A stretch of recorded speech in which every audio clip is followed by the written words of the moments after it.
णमोऽर्हन्ताळं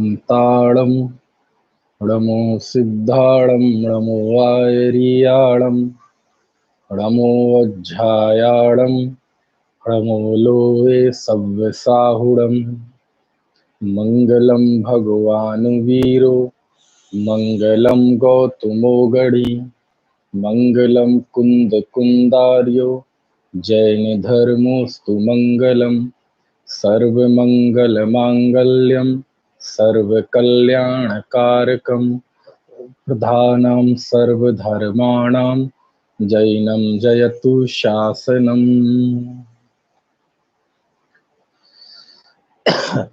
अर्हन्त भास्यत्थं गणहरदेवेहि गन्थियं सम्मम् प्रणमामि भक्तियुक्तो सुदृढानमहोदहिं शिरसा।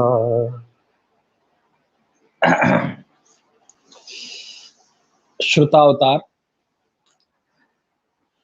कल हमने आचार्य कुंद कुंद देव के समय सार पर बात की थी कि समय सार लिखते हुए कुंद कुंद देव के समक्ष कौन कौन सी चुनौतियां थीं और उन चुनौतियों का उन्होंने कैसे सामना किया।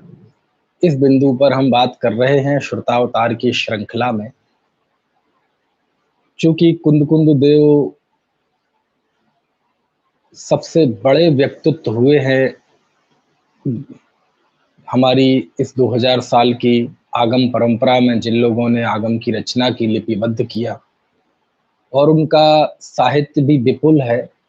इस दृष्टि से थोड़ा सा वक्त लगेगा उनके साहित्य और उनके साहित्यिक अवदान को और जैन परंपरा को उनका क्या योगदान है इसको समझने के लिए।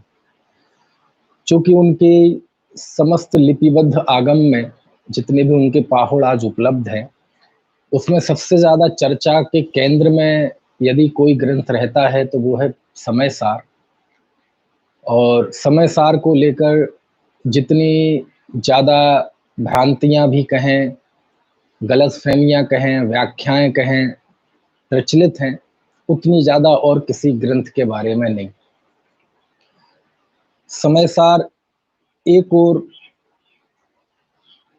ना जाने कितने जीवों के जीवन को परिवर्तन करने वाला है, दूसरी ओर उसमें जो प्रतिपादित आत्म तत्व है, वह आत्म तत्व यदि कोई सही अर्थ में ग्रहण ना करे तो अनेक तरह की गलत फहमियां भी पैदा हो सकती हैं। तो इन्हीं सब बातों को लेकर जो हमने चर्चा प्रारंभ की थी कि जब कुंद कुंद देव समय सार लिख रहे थे तो आचार्य कुंद कुंद के सामने चार मोटी मोटी बड़ी बड़ी प्रॉब्लम्स थी, चार बड़ी बड़ी चुनौतियां थी, 4 चैलेंजेस। पहला कि समय सार में जो वो कुछ लिख रहे थे उनके पास कोई संदर्भ नहीं था, कोई लिपिबद्ध संदर्भ नहीं था। दूसरा, जो संदर्भ थे उस समय जो उपलब्ध आगम था वह कुंद कुंद देव की समय सार की विपरीत विवक्षा का था। विपरीत विवक्षा से मतलब ये है कि अपेक्षा विरुद्ध थी, विरुद्ध नहीं था। और तीसरा, जीवों की छल ग्रहण करने की प्रवृत्ति। और चौथा, जीवों की अनादिकालीन पर्याय मूढ़ता। ये चार बिंदु कल मैंने आपको बताए थे चुनौती के रूप में। आज हम इस विषय पर बात करेंगे कि कुंद कुंद देव ने इन चुनौतियों का सामना कैसे किया। तो सबसे पहली जो चुनौती थी कि उनके पास कोई लिपिबद्ध संदर्भ नहीं थे। तो अब ये चुनौती तो बहुत मतलब बड़ी चुनौती थी, लेकिन उन्होंने हर एक जगह, क्योंकि समय सार में जो कहा जा रहा था वह अद्भुत था, जो लिखा जा रहा था वह अपूर्व था, तो उन्हें एक एक बात को समझाने के लिए बहुत ताकत लगानी पड़ी। और हमारे यहाँ व्यक्ति की साक्षी तो चलती नहीं। हमारे यहाँ यदि साक्षी चलती है तो वीतरागी सर्वज्ञ हितोपदेशी ऐसे अरहंत देव तीर्थंकर भगवान की वाक्य चलती है। अभी जो हमने मंगलाचरण किया उसमें भी वही कहा गया, अरहंत भास यत्थम अरहंत के द्वारा कहा हुआ। गणधर देवे ही गंथियम सम्मम, गणधर देव के द्वारा अच्छी तरह से गूथा हुआ, है ना, है ना, ऐसे श्रुत ज्ञान को पड़मामी भाव जुत्तो सुदृढ़ महोदहिम सिरसा, ऐसे श्रुत ज्ञान रूपी महासागर को भक्ति से युक्त होकर सिर को नवाते हुए हम उनको प्रणाम करते हैं उस श्रुत ज्ञान को। तो ये जो मैंने मंगलाचरण में बोली थी गाथा, इसमें भी वही बात आई है कि हमारे यहाँ जिनवाणी की जो प्रामाणिकता है वह कैसे है, वो अरहंत भासी अथम, वह सर्वज्ञ प्रणीत होना चाहिए, अरहंत के द्वारा कही हुई होनी चाहिए। हमारी आपकी कही हुई हो प्रमाणिक नहीं है, हम तो जरिया हैं, हम तो पोस्टमैन हैं। आचार्य ज्ञानी लोग तो जैसे पोस्टमैन है ना, पीछे से आया संदेश आप तक पहुंचाता है, ऐसे ही जिनवाणी को लिपिबद्ध करना मतलब भगवान की वाणी को लिखकर आप तक पहुंचाना, है ना। भाई इतना फर्क है कि पोस्टमैन को उससे कोई सरोकार नहीं होता। ये उदाहरण तो एक देश लेना, सर्वदेश लागू मत करना। लेकिन हमारे ज्ञानी और आचार्यों ने तो भगवान की परंपरा से जो उन्हें वाणी मिली, सबसे पहले उन्होंने उसको खुद पिया, खुद उसका आनंद लिया, खुद से उसे जीवन में उतारा, फिर आगे भी बढ़ाया। तो इसका जवाब कुंद देव ने यह दिया था कि मैं जो कुछ भी लिख रहा हूं ये सर्वज्ञ प्रणीत है, ये भगवान ने कहा है। अब लिपिबद्ध होता तो बता देते यहाँ कहा है, ये भगवान ने कहा है, समझ में आया ना। और बताया था कि 40 जगह उन्होंने लिखा, तो उसकी तो बात कल हो गई थी। दूसरी बात कि कुंद देव के सामने जो दूसरी बहुत बड़ी चुनौती थी वो ये थी कि उस समय का जो उपलब्ध आगम था वह आगम तो विरुद्ध विवक्षा का था, जीव का बंधन की तरफ से कथन करने वाला था। तो कुंद देव को यह महसूस होता था कि दो बातें थी, एक तो ये कि यदि यही लिखा गया और इससे दूसरी विवक्षा शुद्ध नहीं लिखा गया तो धर्म कैसे चलेगा, और दूसरा लेकिन मैं लिख तो रहा हूं, मैंने ये बीड़ा तो उठाया है, लेकिन हर एक व्यक्ति जब मैं ये कहूंगा गुणस्थान आत्मा नहीं है, प्रमत्त आत्मा नहीं है, जीव गुणस्थानों आदि का कर्ता नहीं है, कर्म का कर्ता नहीं है, तो ये सब खड़े हो जाएंगे हमारे सामने से प्रश्न करने के लिए झंडा ले लेके कि अभी हम षटखंडागम में पढ़ के आए हैं कि जीव इतने गुणस्थान में, इस गुणस्थान में इतने कर्मों का बंधन करता है, संवर करता है ना। हम तो पढ़ते ही अनंत भगवान ने 4 घातीय कर्मों का नाश कर दिया है, तो आप क्या जवाब देंगे। तो ये एक बहुत बड़ी दुविधा थी कुंद देव के सामने, और इस दुविधा से निकलने के लिए कि पूर्व आचार्यों का, जो पूर्व ग्रंथों का, उनका सम्मान भी बना रहे और वह अपना शुद्धात्म तत्व भी बता सके, ये दोनों काम कैसे सहजता से हो जाए, ऐसा उन्होंने एक उपक्रम किया।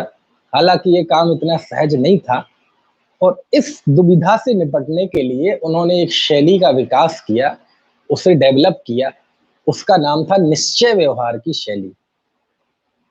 और निश्चय व्यवहार तो आप जानते ही हैं, यदि इस युग में नए चक्रों का कहीं उदय हुआ, इतने नए चक्र लिखे गए, है ना, चाहे देवसेन आचार्य का हो, माल्य धवल आचार्य का हो, तो ये नए चक्र की जरूरत क्यों पड़ी, कुंद देव की वजह से, समय सार की वजह से।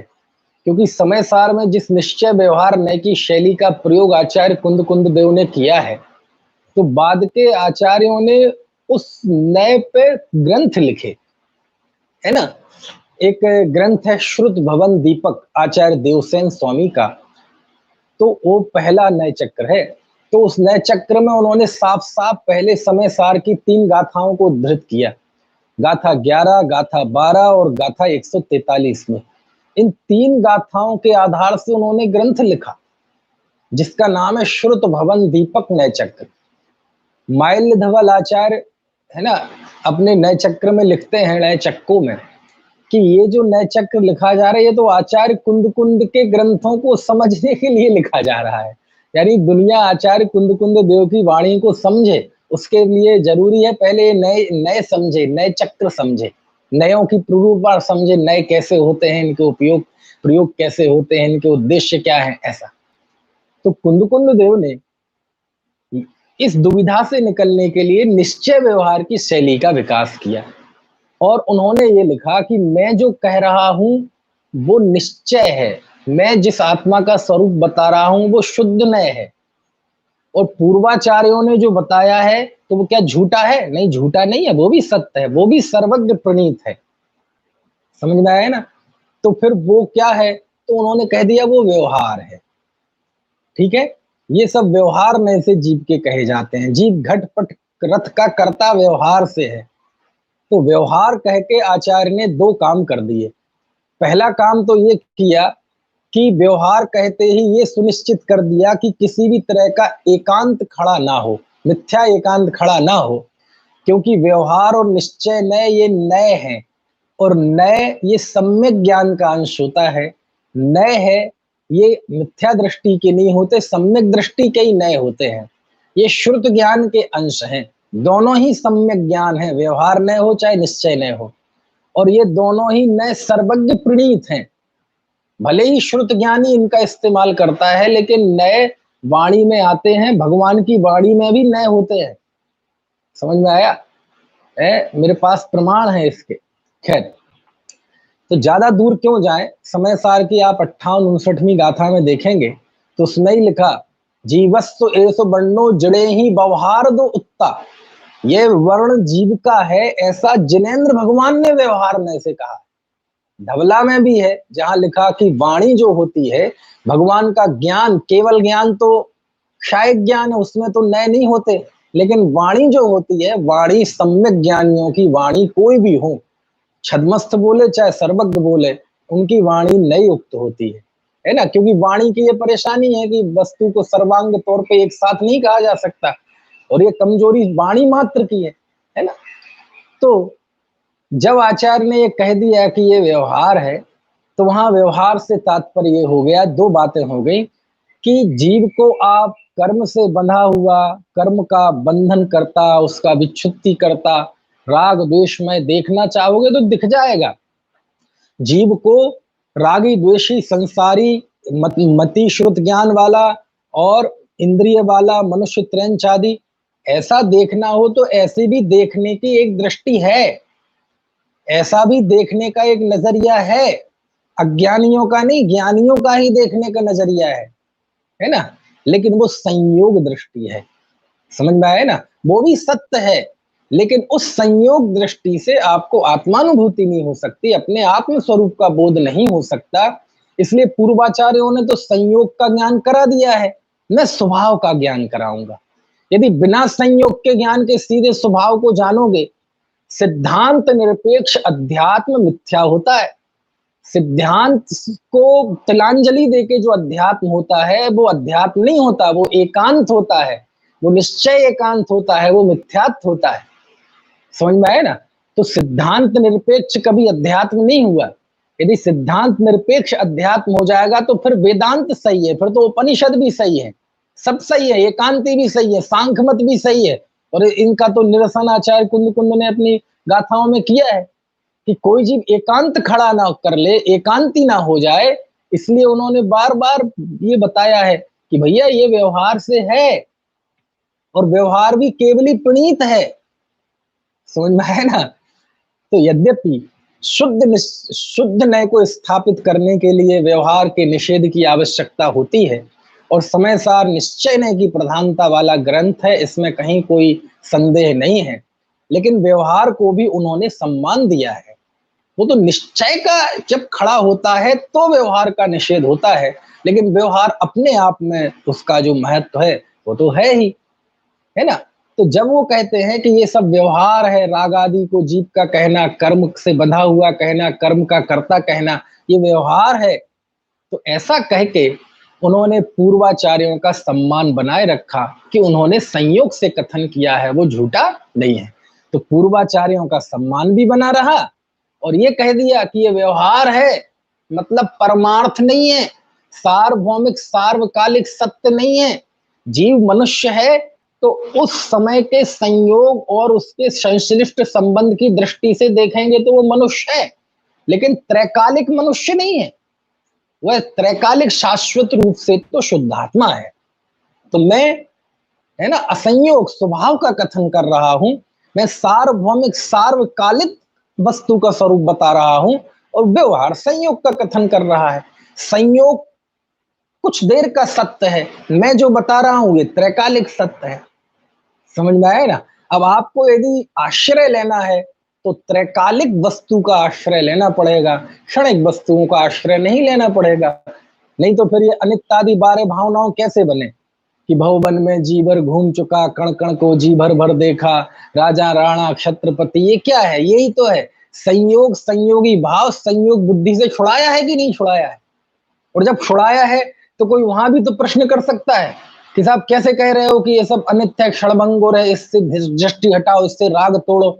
जब वो संसार हमारा ही है, व्यवहार से हमारा ही है, तो व्यवहार से जितना है उतना तो उससे राग रखने दो ना।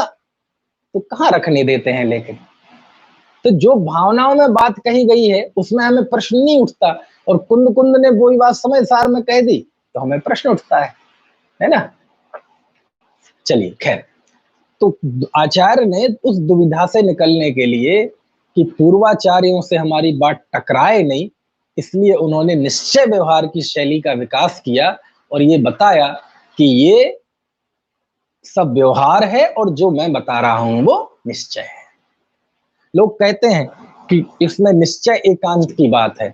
हाँ, समय सार में निश्चय की बात तो है, लेकिन सम्यक एकांत की बात है।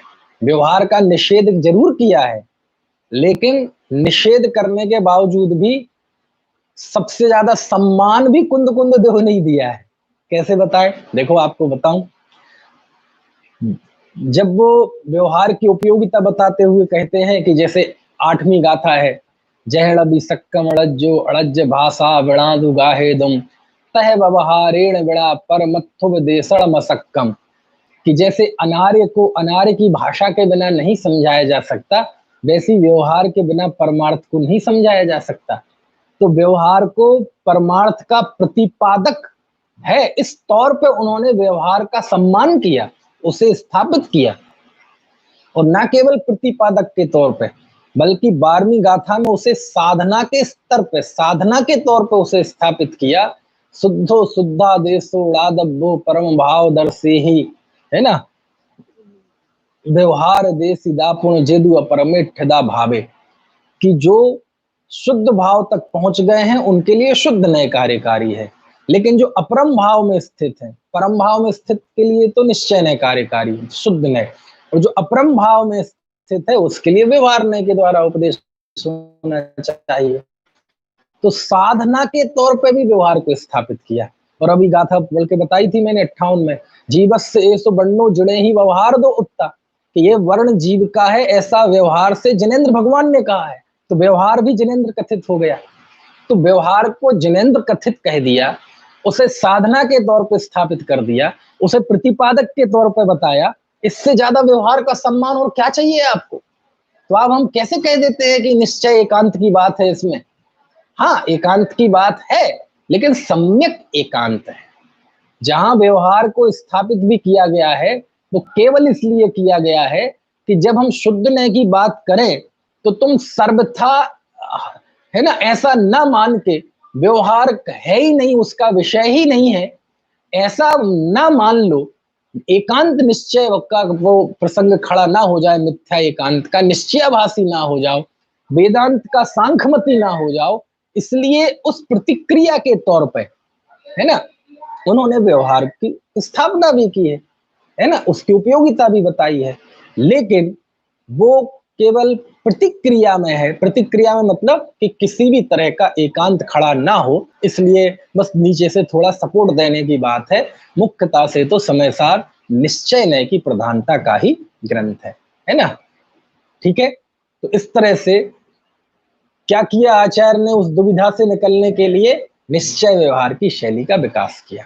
और सच में ये निश्चय व्यवहार की शैली इतनी अद्भुत है, इतनी अद्भुत है, द्रव्यार्थिक पर्यायार्थिक नय की शैली भी है, लेकिन वो सेंसिटिव नहीं है।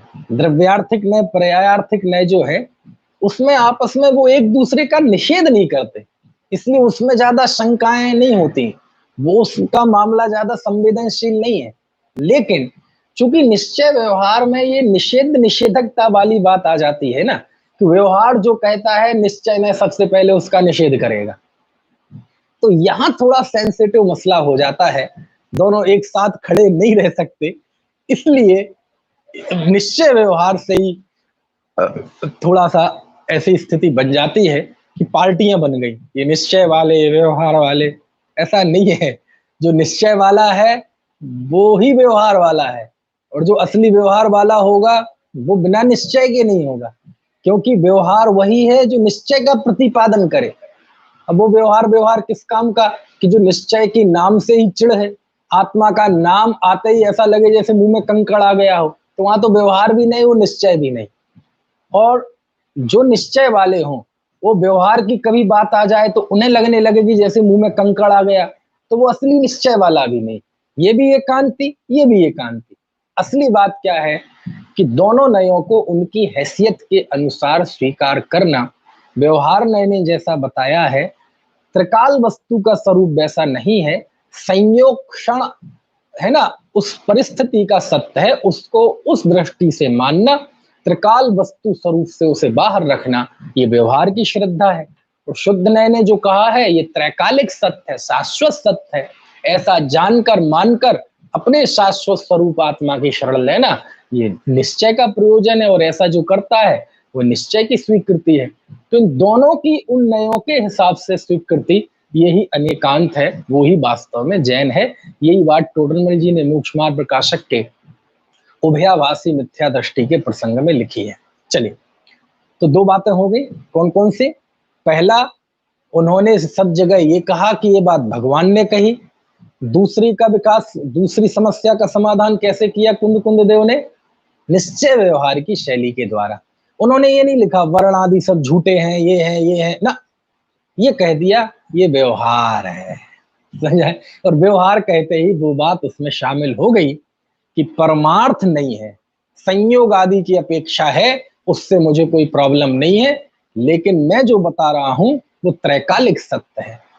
ठीक है, एक बात। दूसरी बात, कुंद कुंद देव को ये बात भी महसूस होती थी कि व्यवहार में जो कहता है ना, वास्तव में उसके लिए किसी ट्रेनिंग की जरूरत नहीं है, किसी प्रशिक्षण की, किसी गुरु की जरूरत नहीं है। आप मनुष्य हैं, आप मनुष्य हैं, आपको ये महसूस कराने के लिए कोई शास्त्र पुराण खोलने की जरूरत है, कोई अनियोग खोलने की जरूरत है, कोई शिविर की जरूरत है, कोई व्याख्यान की जरूरत है, समोषण की जरूरत है, किसी गुरु की जरूरत, किसी की गुरु की बिना सिखाए ही हर जीव ये मानता है मनुष्य की मैं मनुष्य है, किसी प्रशिक्षण की जरूरत? और मैं सिद्धांत ग्रंथ खोल के आपको यही बताऊं कि तुम मनुष्य हो, तो उसने अपने आप को पुष्ट कर लिया कि हाँ मैं मनुष्य हूं। तो कुंद कुंद देव को महसूस होता था कि इसने अपनी पर्याय मूलत अनादिकालीन मिथ्यात्व ही पुष्ट कर लिया। हर व्यक्ति मानता है कि आंख नाक कान मेरी है, मैं बोलता हूं, मैं देखता हूं आंखों से, मैं मकान बनाता हूं, दुनियादारी का करता हूं, बच्चों का पालन पोषण करता हूं। तो बोले ये जो कर्तापने की मान्यता है, इसके लिए किसी शिक्षण प्रशिक्षण की जरूरत है ना? कोई मुझे दुखी कर रहा है या मैं किसी को दुखी करता हूं, ये मानने के लिए आपको किसी शिक्षण प्रशिक्षण की जरूरत है? ये तो अनादिकालीन हमारी पर्याय मूलता के संस्कार में अग्रहित मिथ्यात्व के रूप में पड़े हुआ है, इसके लिए कोई शिक्षण प्रशिक्षण की जरूरत नहीं है। मैं बताइए आप, है ना, किसी ने आपको गाली दी और आपको कष्ट हुआ, तो आपको कोई समझाने आता है?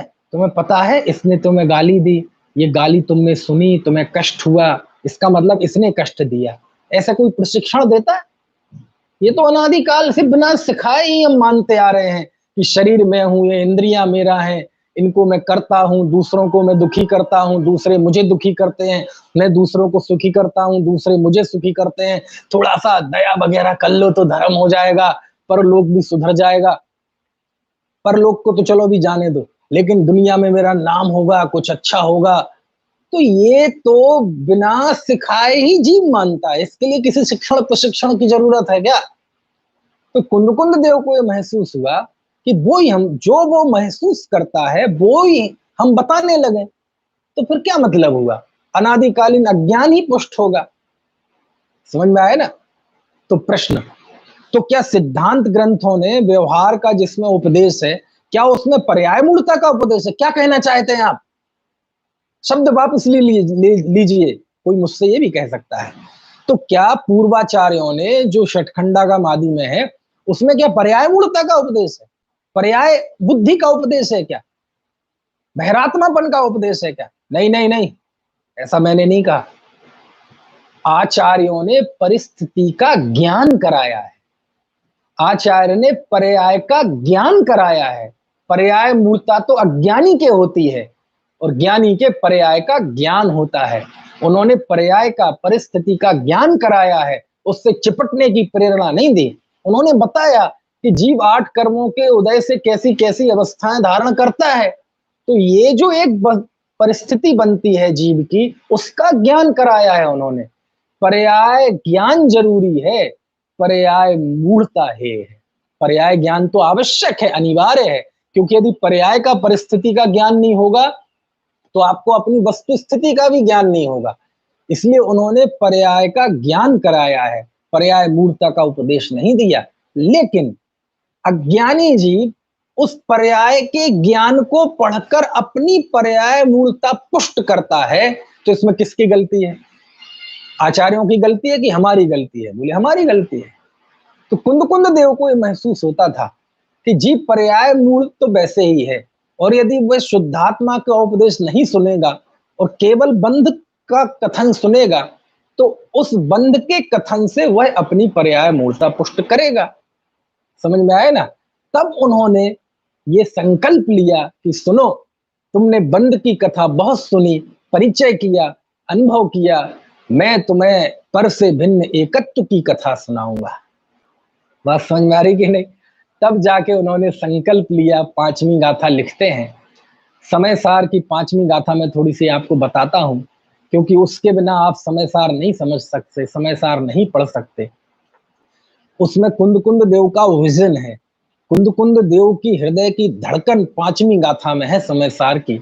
उसमें उन्होंने लिखा, तम एयत्त वेहत्तम दाए हम अपुड़ो सभी वेण जदि दाएज पमाणम चुक्केज छलम हेतब्बम, कि मैं उस एकत्व विभक्त को दिखाऊंगा।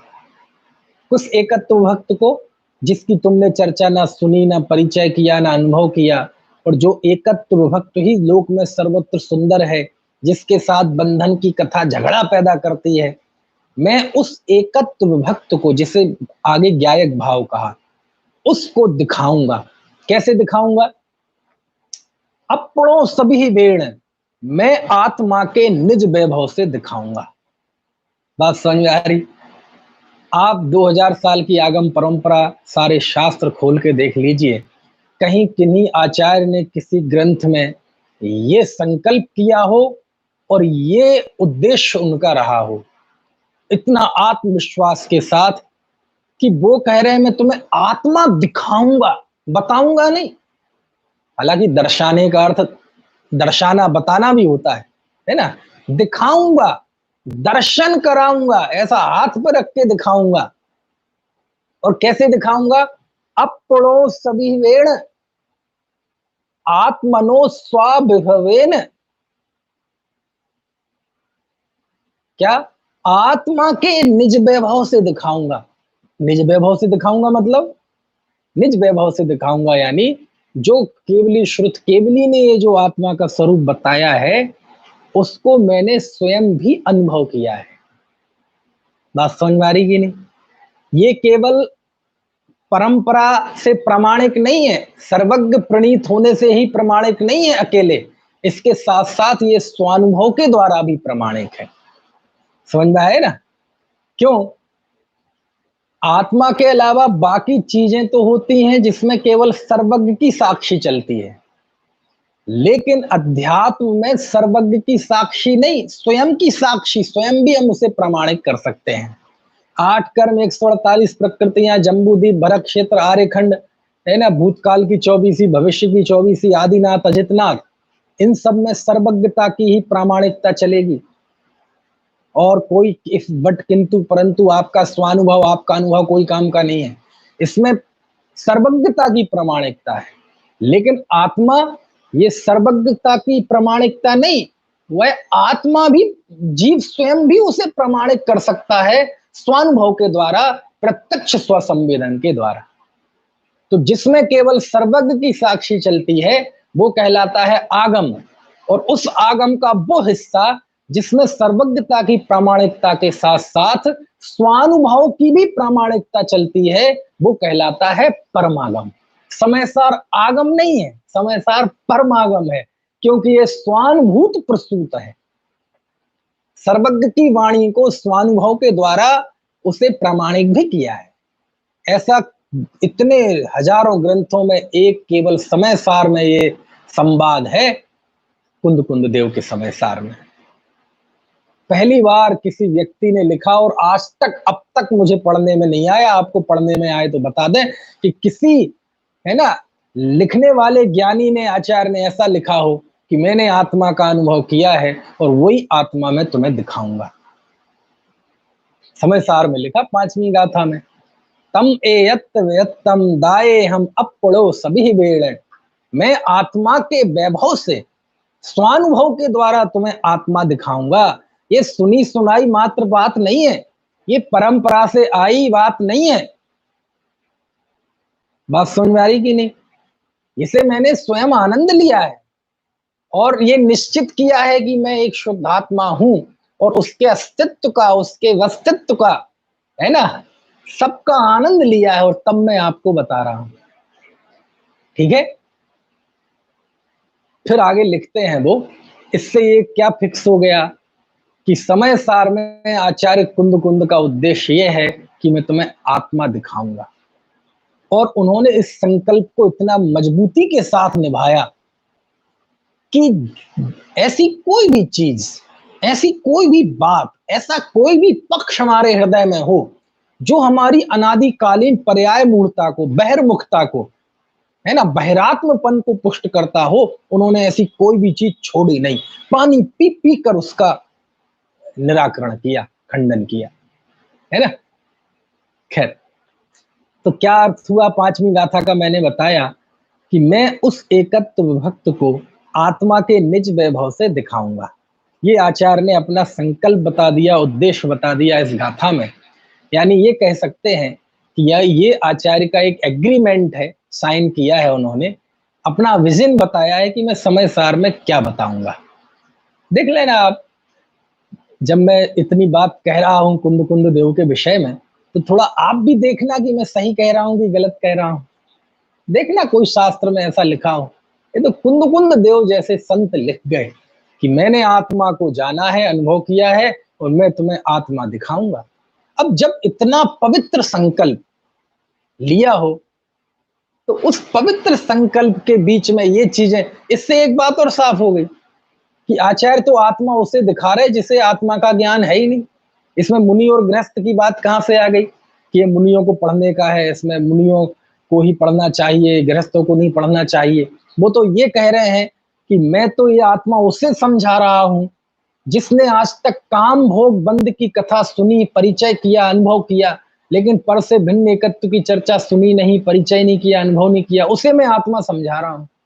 यदि हम ये कहते हैं कि ये समय सार केवल मुनियों के पढ़ने की है, तो आपको पता नहीं है, ये कहते ही आपने मुनियों को बहुत बड़ा एक तरह से गाली दे दी। क्यों गाली दे दी? इसका मतलब ये मानते हैं कि मुनियों को आत्मज्ञान नहीं होता। क्यों? क्योंकि आचार्य तो आत्मज्ञान कराने के लिए समय सार लिख रहे हैं, और गृहस्थों को पढ़ना नहीं चाहिए, केवल मुनियों को पढ़ना चाहिए। मतलब आप ये कहना चाह रहे हैं कि मुनियों को आत्मज्ञान नहीं होता, अब उन्हें आत्मज्ञान करना हो तो समय सार पढ़े। इसका मतलब अब तक जो है वो सब मुनि, वो सब आत्मज्ञान उन्हें नहीं है, ये कहना चाह रहे हैं आप। हमें पता ही नहीं है कि जो हम कह रहे हैं उसका, उसके कितने गहरे अर्थ होते हैं। लेकिन कषाय से कही गई हर एक बात के तो बहुत बुरे बुरे अर्थ होते ही हैं, उसके दुष्परिणाम भी होते हैं। तो यहाँ से ये बात भी, इस बात का भी पूरी तरह से खुलासा हो गया कि जो ये समय सार के विषय में भ्रांति फैलाई गई कि ये किसके पढ़ने की है, किसके पढ़ने की नहीं है, कुंद कुंद देव ने कोई पात्रता तय नहीं की। ये कह दिया कि आपने काम भोग बंद की कथा सुनी, परिचय किया, अनुभव किया, लेकिन आज तक आत्मा की चर्चा नहीं सुनी, परिचय किया, ना अनुभव किया, तो मैं उसी आत्मा को तुम्हें दिखाऊंगा। तो पात्रता तय कर दी उन्होंने कि हम तो समय सार उसके लिए लिख रहे मुख्य रूप से जिसे आत्मा की खबर नहीं है, जिसे काम भोग बंद की कथा में ही मजा आता है। और काम भोग मतलब अशुभ कथा, और बंद की कथा मतलब सिद्धांत की कथा, कर्म आदि की कथा। तो इस उन्होंने पात्रता तय कर दी कि इसमें पात्रता क्या तय कर दी, ये पात्रता तय कर दी कि कोई पात्रता नहीं है। यदि तुम्हें आत्मज्ञान नहीं है और अपने आत्म स्वरूप को समझना चाहते हो तो समय सार पढ़ना है।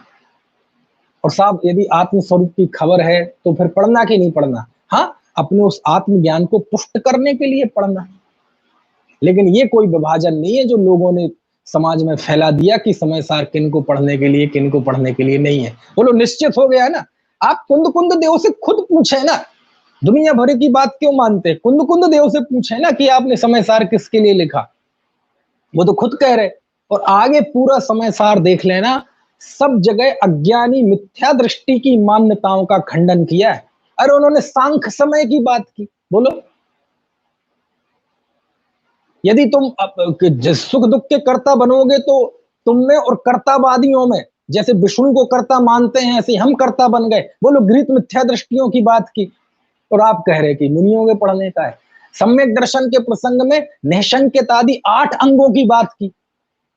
क्या बात करते, कैसे कैसे लोग हैं।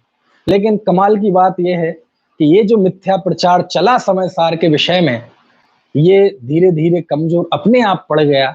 कैसे पड़ गया कि जिन लोगों ने ये प्रचार किया था हजारों हजारों की जनता में, लेख लिख के, प्रवचनों में, कि समय सार मुनियों के पढ़ने का है, गृहस्थों को पढ़ना नहीं चाहिए, वो ही लोग आज समाज के बीच में हजारों की भीड़ में समय सार पढ़ा रहे हैं। समय सार की क्लास चल रही हैं। समझ में आया ना? जो लोग निषेध करते थे उनके द्वारा संस्थापित विद्यालयों में समय सार पढ़ाया जा रहा है। क्यों? झूठ कब तक चलेगा? समझ में आया ना? खैर चल, तो ये तो सिद्ध हो गया। इस संकल्प पत्र में आचार्य ने ऐसा कोई नहीं लिखा कि मैं किसके लिए लिख रहा हूं, किसी खास व्यक्ति के लिए, किसी खास वर्ग के लिए, समुदाय के लिए। जिन्हें आत्मा का ज्ञान नहीं उन सबके लिए है। ठीक है, वो गृहस्थ भी हो सकता है, मुनि भी हो सकते हैं, बाहर में अंतरंग में मुनि होंगे वो तो आत्मज्ञानी होते हैं, तो वो भी पढ़ सकते हैं। लेकिन वास्तव में समय सार मुख्य रूप से अज्ञानी के लिए है। वो अज्ञानी, बाहर में गृहस्थ मुनि कोई भी हो सकता है। समझ में आया? चलिए, फिर आचार्य लिखते हैं बहुत गजब बात। यदि दाएज प्रमाणम, यदि मैं दिखाऊं, यदि यदि यदि मैं दिखाऊं। यदि क्यों लिखा? यदि लिख देते ना कि नहीं ये सर्वज्ञ प्रणीत है और मैंने स्वयं अनुभव किया है, तो मैं तो दिखाई दूंगा। अहंकार करते ना, दावा दावा ठोकते ना कि मैं पक्का दिखा ही दूंगा, तुम्हें आत्मा का अनुभव करा के ही छोड़ूंगा, ऐसा दावा करते ना। यदि शब्द क्यों लिखा? आचार्य ने यदि कह के अपना कर्तृत्व निकाल लिया, क्योंकि आचार्य को वस्तु व्यवस्था का गहरा बोध है। उन्हें पता है कि कितने लोग हम बताएंगे, कितने लोग, मतलब लिख रहा हूं, कितने लोग पढ़ेंगे, कितने लोग समझेंगे, है ना? क्या पता।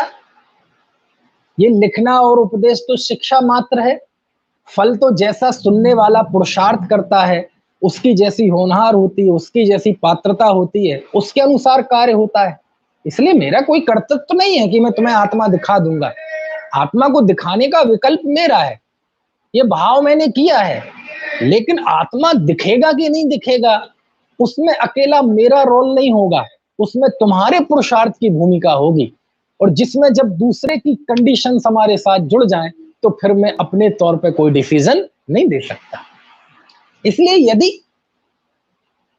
लाखों पढ़ेंगे, हजारों समझेंगे, 100-200 लोग उस पर विचार करेंगे, 10-20 लोग निर्धारण तक पहुंच पाएंगे, एक आध व्यक्ति अनुभूति तक पहुंच पाएगा। तो पढ़ा तो हजारों ने और पहुंचा एक, तो हम ऐसे कैसे कह दें कि मैं तुम्हें आत्मा दिखाई दूंगा? यदि मेरा भाव है, तुमने पढ़ लिया, तुम्हारी होनहार अच्छी हो, तुम्हारी कालब्धि आ गई हो, तुम्हारा अंदर का पुरुषार्थ जाग जाए, तुम्हारे कर्म के उपशम आदि हो जाएं, तुम्हारा ऐसा कोई सब समवाय मिल जाए तो होगा। इसलिए हमारा उसमें कोई कर्तृत्व नहीं है। तो इस तरह आचार्य ने अपना अकर्तृत्व वहां स्थापित कर दिया है ना, कि काम तो तुम्हारे अनुसार होगा। बस एक इस प्रसंग में मुझे एक दोहा याद आ रहा है अपभ्रंश भाषा का। ये लिखा है मुनि योगींद्र देव ने, आचार्य योगींद्र देव ने, और ये कार्तिकेयानुप्रेक्षा में भी है। कार्तिकेयानुप्रेक्षा में भी है। कुंद कुंद देव के लगभग समकालीन ही हुए हैं कार्तिकेय स्वामी, या थोड़े समय बाद, और योगेंद्र देव तो 6वीं शताब्दी 7वीं शताब्दी में हुए। तो उन्होंने उसमें अपभ्रंश भाषा में एक लिखा, विरला जाणहि तत्व हो, बिरलाड़े सुड़हि तत्व, विरला जाणहि तत्व जिय, बिरला धारहि तत्व। अर्थ तो समझ में नहीं आया? ये किसका अर्थ मैं कर रहा हूं? यदि कुंद कुंद देव की 5वीं गाथा का, कि बिरला जाणहि तत्व जूह, कोई बिरला होता है जो तत्व को जानता है। बिरलाड़ी सुनी तत्व, कोई बिरला होता है जो तत्व को सुनता है। बिरला झाणहि तत्व जिय, कोई बिरला जीव होता है जो तत्व का ध्यान करता है। बिरला धारहि तत्व, कोई विरला होता है जो तत्व को धारण करता है। विरला होता है कोई। तो इस विरलता का, इस ज्ञान की, स्वानुभव की दुर्लभता का भी आपको इस यदि शब्द में निकल आएगा। आचार्य कह रहे यदि सर्वज्ञ कथित है, मैंने स्वानुभव द्वारा प्रमाणित किया है, और मैं बता रहा हूं, दिखाऊंगा तुम्हें हाथ पे रख के, फिर भी यदि पता नहीं होगा कि नहीं, फिर भी तुम्हारे अधीन है ना ये चीज, तो मेरे हाथ में थोड़ी है तुम आत्मा का अनुभव करो। इसलिए आचार्य ने शब्द का प्रयोग किया यदि, है ना। यदि दाएज प्रमाणम, यदि मैं दिखा दूं तो तुम क्या करना, क्या करोगे तुम? मैं दिखा दूं तो तुम उसे स्वानुभव के द्वारा, जैसे मैंने प्रमाणित किया वैसे तुम भी उसे अनुभव के द्वारा प्रमाणित कर लेना। मतलब क्या हुआ? तुम उसे लिखने मत बैठ जाना, कविताएं बनाने मत बैठ जाना, दूसरों को समझाने मत बैठ जाना। क्यों? क्योंकि ये काम सब नहीं कर सकते। ये तो कोई विशिष्ट व्यक्ति ही करता है, विशिष्ट प्रतिभा का धनी, है ना। ये धर्म की अल्पसंख्यकों के लिए है, केवल लेखकों के लिए, विद्वानों के लिए, तो सबके लिए है। कुंद कुंद देव ने हमसे मिनिमम उम्मीद रखी कि जो काम एक अशिक्षित अनपढ़ भी कर सकता है, चारों गतियों का कोई भी भव्य संगी पंचेंद्र ये काम कर सकता है। कौन सा? अपने आत्मा का अनुभव। तो वो कहते हैं कि सुनो, यदि मैं दिखा दूं तो तुम सारे काम छोड़कर, लाख काम छोड़कर एक काम कर लेना, उसे स्वानुभव के द्वारा प्रमाण कर लेना। इस कथन में केवल सर्वज्ञ की प्रामाणिकता के भरोसे मत बैठना, इसमें स्वानुभव के द्वारा भी प्रमाणित करना। क्यों? क्योंकि 4 गति और 84 लाख योनि, 8 कर्म और जम्बूद्वीप भरत क्षत्र, इसमें तो आप सर्वज्ञता के भरोसे रहना कि जो उन्होंने कहा है सत्य कहा है।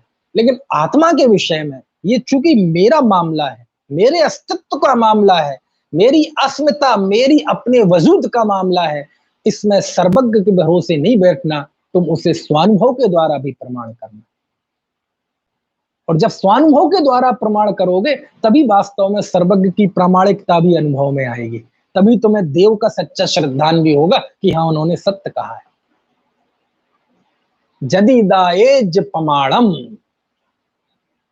अब अंतिम पद जिसके लिए मैंने ये सारा सुनाया आपको। यदि दाएज प्रमाणम, यदि मैं दिखाऊं तो तुम प्रमाण करना, चुक्केज छलम न घेतब्बम, और यदि कहीं चूक हो जाए तो छल ग्रहण नहीं करना चाहिए भैया। क्या कहा? तीसरा जो मैंने बिंदु निकाला था ना, वो यहीं से निकाला था कि कुंद देव के सामने जो तीसरी बड़ी चुनौती थी वो ये थी छल ग्रहण करने की प्रवृत्ति, कि लोग छल ग्रहण करते हैं, अर्थ का अनर्थ करते हैं। हम कहना कुछ और चाहते हैं और समझते कुछ और है। तो ये जो छल ग्रहण करने की प्रवृत्ति थी वो बहुत बड़ी चुनौती थी। वो बात मैंने यहां से निकाली। कौन सी? चुक्के छलम घेतब्बम, यदि मैं चूक जाऊं तो कहीं तुम छल ग्रहण मत करना। प्रश्न, बात समझ में आई?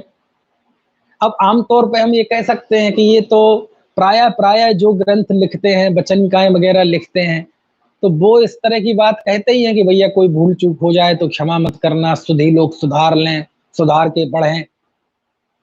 तो कुंद देव ने यहाँ शिष्टाचार निभाया है। नहीं, शिष्टाचार भी है, लेकिन मुझे बात कहने, ये शिष्टाचार वाली बात से मुझे तसल्ली नहीं होती। तो आपको तसल्ली नहीं होती तो आप अपने दिमाग को समझाओ, हमारा दिमाग क्यों कहते नहीं, मुझे तसल्ली क्यों नहीं होती, आपको भी नहीं होगी। देखो मैं बताऊंगा। यदि इसका नाम ये केवल शिष्टाचार है कि आचार्य ने कह दिया कि मैं दिखा दूं तो प्रमाण मत, मतलब दिखाऊं तो प्रमाण करना और चूक जाऊं तो छल ग्रहण मत करना, ये बात क्यों लिखी शिष्टाचार में? नहीं, शिष्टाचार में लिखी होती तो मेरा आपसे प्रश्न है कि ये शिष्टाचार उन्होंने प्रवचन सार में क्यों नहीं निभाया? ये शिष्टाचार उन्होंने नियम सार में क्यों नहीं निभाया? ये शिष्टाचार उन्होंने पंचत्थिकाय संग्रह में क्यों नहीं निभाया?